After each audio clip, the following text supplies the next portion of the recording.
नमस्कार मित्रांनो, ठरलं तर मग या सिरियलमध्ये काय घडले आपण ते बघणार आहोत. सुमनला नागराज पुन्हा टॉर्चर करत असतो. अक्षता तिथून पळून जाते.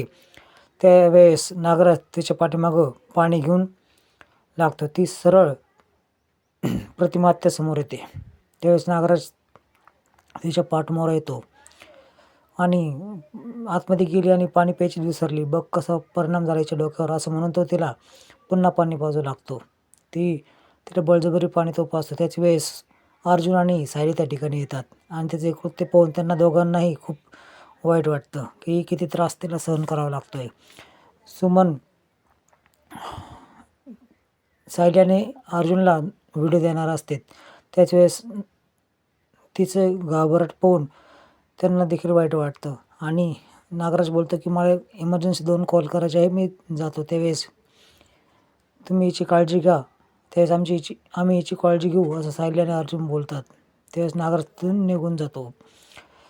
आता सायली आणि अर्जुन त्या ठिकाणी असतात. त्या ठिकाणी ते वर जातात आणि वर गेल्यानंतर ती खूप रडू लागते. सायली तिचं सांत्वन करते आणि धीर देते. मोबाईल कुठे आहे असं म्हटल्यानंतर ती शोधू लागते.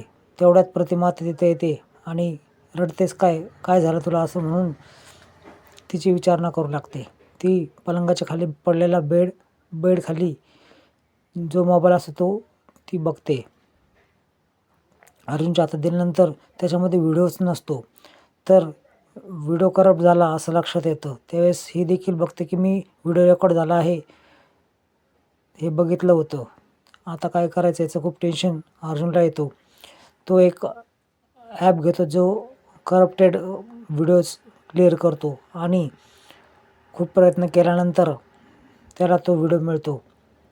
सर्वांनाच खूप आनंद होतो. पण ज्यावेळेस व्हिडिओ चालू होतो त्यावेळेस सुमन खूपच रडू लागते आणि खूप घाण भाषेमध्ये मला सगळं हा कबुली देत होता असं म्हटल्यानंतर सर्वांनाच वाईट वाटलं. आता हा व्हिडिओ पाहिल्यानंतर अर्जुन खूपच चिडतो आणि लगेच रविराजला कॉल करायचं बोलतो. त्यावेळेस रविराज कुठे आहे असं विचारल्यानंतर कल्पना बोलते की कुठल्या तरी मीटिंगसाठी गेले आहे. इकडे अस्मिताला खूपच त्रास होऊ लागतो त्या सचिनच्या विचित्र वागणुकीमुळं. कल्पना तिची इकडे दोघांचे कॉल चालू असतात. त्यावेळेस प्रिया चांगलीच विकेट घेते, पण सर्व तो 24 तास लक्ष त्यांच्यावर ठेवत नाही असं नागराज बोलतो. मी सगळीकडे हँडल केलं आहे असं तो बोलतो.